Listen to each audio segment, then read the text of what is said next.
देखो ये क्वेश्चन 12.3 का चौथा नंबर है। संलग्न आकृति में छायांकित भाग का क्षेत्रफल ज्ञात कीजिए जहां भुजा 12 सेंटीमीटर वाले एक समबाहु त्रिभुज है। ये देखो क्या है, समबाहु त्रिभुज है। ओ ए बी एक समबाहु त्रिभुज है जिसका शीर्ष O से केंद्र मानकर त्रिज्या 6 सेंटीमीटर, यानी ये यहाँ से यहाँ तक की दूरी कितनी है, 6 सेंटीमीटर की त्रिज्या मानकर क्या करना है, वृत्त खींचना है। अब देखो ये पूरा छायांकित भाग है, तो हम इसको निकालेंगे कैसे। यदि हम इसमें देखो वृत्त का क्षेत्रफल निकालते हैं तो ये पूरे वृत्त का निकलेगा, और त्रिभुज का क्षेत्रफल निकालते हैं, इन दोनों का क्षेत्रफल निकाल के यदि हम जोड़ते हैं तो जोड़ने से क्या होगा कि ये तो त्रिभुज का क्षेत्रफल प्लस वृत्त का क्षेत्रफल, यदि दोनों को निकाल के हम जोड़ते हैं तो देखो ये वाला भाग दोनों बार आ जा रहा है। ये वाला भाग इतना वृत्त में भी है और त्रिभुज में भी है, इतना है ना। तो हम इसको दो विधि से निकाल सकते हैं। एक तो वृत्त का क्षेत्रफल निकाल लेंगे पूरा पाई आर स्क्वायर से, दूसरा त्रिभुज समबाहु त्रिभुज का क्षेत्रफल निकाल देंगे √3/4 भुजा स्क्वायर से। दो ठो निकाल लिए। अब इसके बाद एक त्रिज्यखंड का क्षेत्रफल निकाल लेंगे। दोनों वृत्त और त्रिभुज के क्षेत्रफल को जोड़ के त्रिज्यखंड का क्षेत्रफल घटा देंगे, तब आंसर आ जाएगा।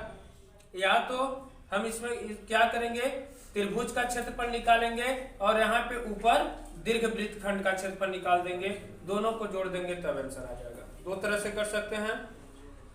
एक दोनों का क्षेत्रफल निकाल के इस त्रिज्यखंड को घटा देंगे, क्योंकि देखो ये दोनों में आ जा रहा है, त्रिभुज में भी आ जा रहा है और वृत्त के क्षेत्रफल में भी आ रहा है।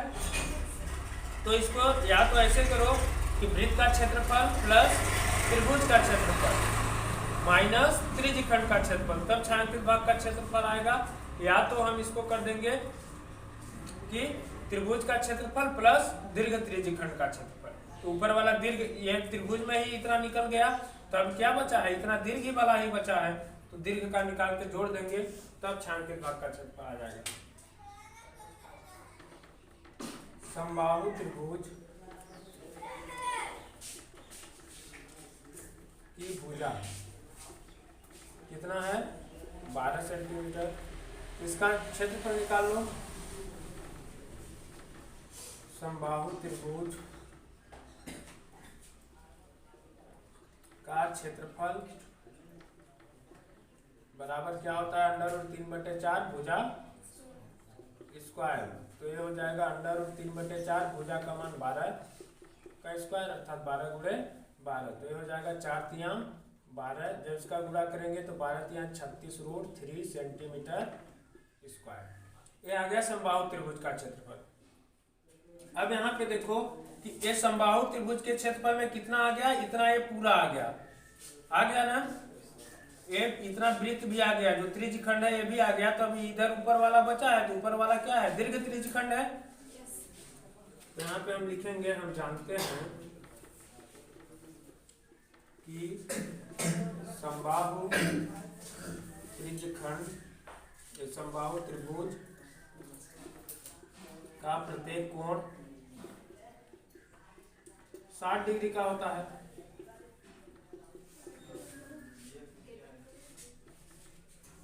ठीक, तब केंद्र पर बना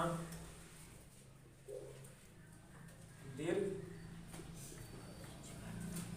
त्रिज्यखंड का कोण कितना होगा, का कोण थीटा बराबर हो जाएगा, केंद्र पे कितने डिग्री का टोटल कोण बनता है, 360 का, माइनस ए वाला कोण को घटा देंगे क्योंकि इसका क्षेत्रफल निकाल लिए हैं। तो ये कितना बचा, 300 डिग्री।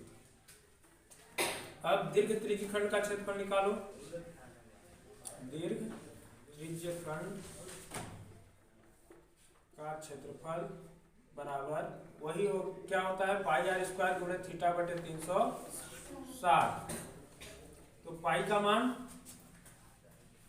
22/7 गुणे r, त्रिज्या कितना है 6, तो 6 का स्क्वायर मतलब 6 × 6 थीटा 300/360। ये 0 से 0 काट दो, 6 कम 6, 6 छक्का 36, ये कट गया।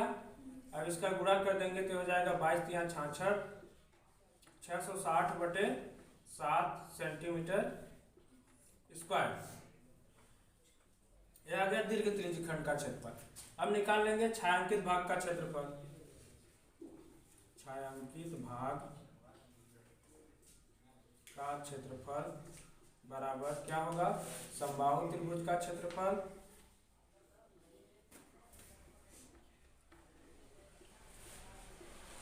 प्लस दीर्घ त्रिज्यीय खंड का क्षेत्रफल। दीर्घ त्रिज्यीय खंड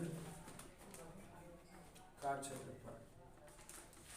इन दोनों को क्या करेंगे, जोड़ेंगे तो समबाहु त्रिभुज का कितना आया है 36√3 प्लस 660 बटे 7